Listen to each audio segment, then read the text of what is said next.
2025. It is Thursday. It is 12:39 p.m. Eastern Standard Time, and I'm Pavio G, your host. And welcome to War Notes, family, your source for truth, told plainly from the heart. For our Black and Latino communities, it is again September 11, 2025. I welcome you all to the program. I have baby Victor here in the background as co-host, just in case he decides to speak to you all. I want to welcome everyone for tuning in. And if you got kids of your own in the car or elders around you, this show is family safe and real direct. We are going to cover breaking global and U.S. news, big stories you need to know, and also pull it close to home, how these events affect us every day. And if you haven't already, please hit that subscribe button. Please share this broadcast if you wish. We are pushing for 1,000 subscribers. We are nearly there. Your voice helps us amplify truth too many want to silence. So let's get into what's going on right now. Breaking news in Mexico, there has been an explosion in Mexico City. Earlier today in Mexico City, a gas tanker truck carrying over 13,000 gallons, equals out to 49,500 liters of liquefied petroleum gas, tipped over under a highway overpass near Puente de la Concordia between Iztapalapa and Chalco. The result was at least 3 people were killed, about 70 injured, some very severely injured, including children, according to AP News. Flames rose roughly 100 feet, turned 28 to 30 vehicles into wreckage.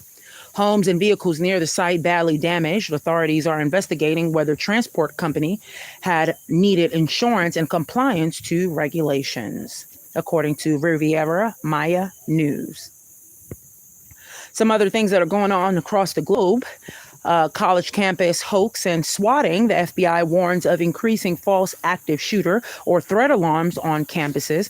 These hoaxes cause chaos, panic, and often strain community trust and safety, according to Fox News. I do apologize. As far as transportation is concerned, a freight train collided with a double-decker passenger bus between Altacomulco and Maravatio. 10 people were killed and dozens injured, and that is in Mexico as well. Now, what does this mean for Black and Latino communities across the globe? When disasters like this hit, often those with fewer resources suffer most. Housing near highways, inadequate emergency care, shaky infrastructure. False alarms or threats in schools hit minority students harder. They often have less margin of safety, fewer supports when panic hits.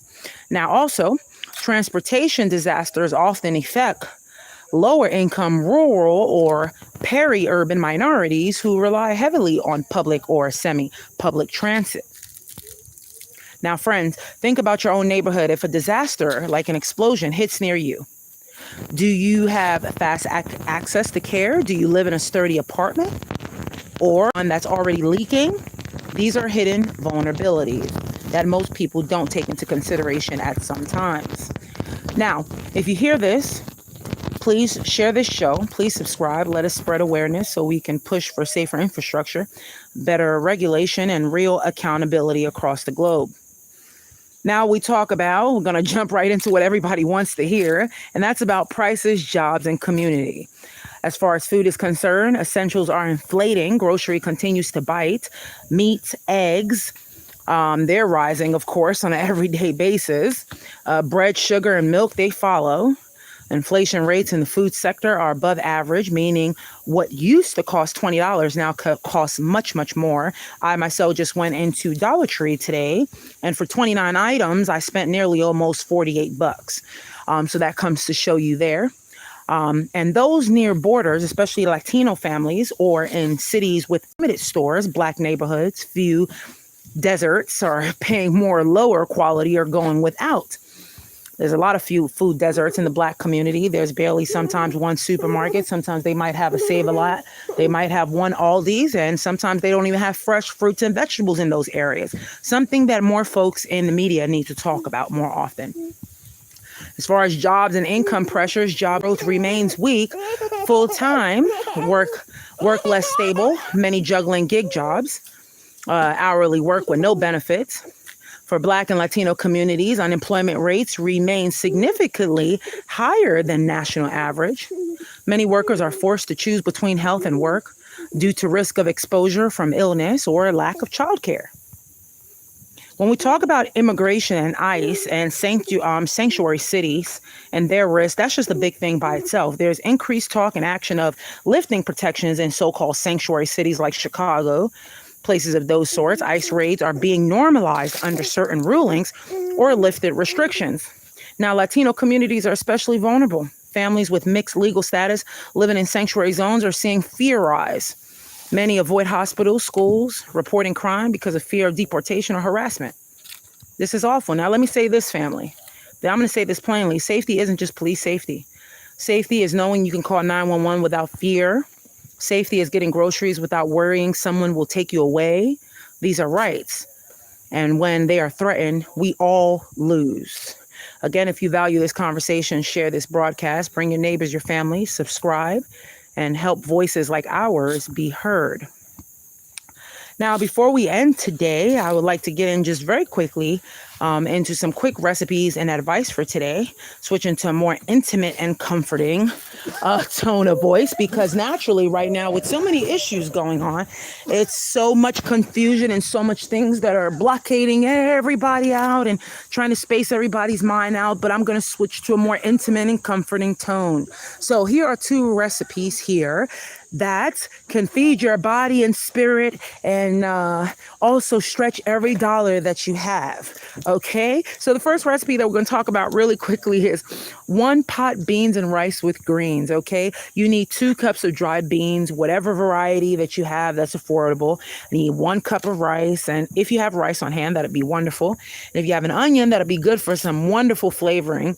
And whatever leafy greens you can find, garlic, salt, a little bit of that. Just all you got to do is soak the beans, if possible, overnight. Cook the beans until they're tender. And in the same pot, you can saute onion, garlic. Then you can add the rice and add the water. Then add the cooked beans, however you want to do it. Fold in the greens near, so then they can cook a little lightly there. Season it how you want to season it. Maybe you don't do salt. Maybe you have to stay away from sodium, whatever the case may be. Give yourself a little bit of salt if you're able to have it only. And trust me, this makes enough for several meals. So you can go ahead and put it in your refrigerator, put it on ice, whatever you can do, and go ahead and spread it out for a couple of days. The second recipe is milk and cornmeal porridge with sweet fruit, whatever you have on hand. Again, if you have cornmeal, water and milk, or, a milk alternative, you can use that, a bit of sugar or honey. Some fruit, if you have banana, apple, whatever you have, you can use that as a good topping. You want to boil the water, stir in the cornmeal very slowly. Then you reduce the heat. Add the milk once it's a little bit thick, and then just go ahead and stir it until it's creamy. You can slice a little bit of fruit or mash a banana, put on top. You can sweeten it lightly, and it's very warm and it's very filling. And I have another quick one for you, vegetable soup from just leftovers that you have. Use whatever vegetables you have, potato ends, carrot peels, onion skins. You simmer with some water or broth, season with a little bit of salt and pepper, a little bit of oil. If you have beans or lentils, you can go ahead and add that too. And serve with some stale bread, toasted, or some flatbread, whatever you have available. Okay, these are just tips and tricks. Okay, now I have some money stretching tips for you all for this week, and my tips to you is that if you cook bigger portions and you freeze your extras, that'll bring you guys over for a couple of days if you're able to do that. Okay, try to get the dry beans over canned, because you'll get a lot more bulk and a lot more beans if you get the dry beans instead of cans. And also buy the store brands, the sale items. Okay, swipe items. If you can skip, let's say, meat once a week, do so. Use eggs for protein. Use beans for protein. Try to find different alternatives. Share your meals with other people. Let people know, hey, I'm making sausage and beans today with a little bit of onions and adding some pasta into it. Maybe you could do this to kind of stretch what you have, because you may not have spaghetti sauce or whatever the case may be.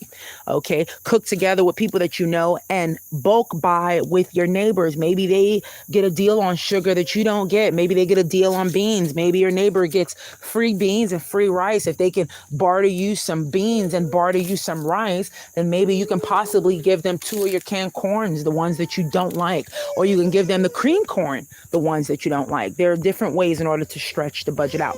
Now, I thank you for spending this hour with me in War Notes. I know times are tough, dangerous roads, shaky jobs, foods are rising, fear in schools, and uncertainty in immigration, but knowledge is power. And if you heard something you need to act on, reach out, protect your family. If this broadcast shaped you, please subscribe and share it. We are building strength in numbers. And until next time, this is your host, I'm Pabio G, reminding you that real talk saves lives.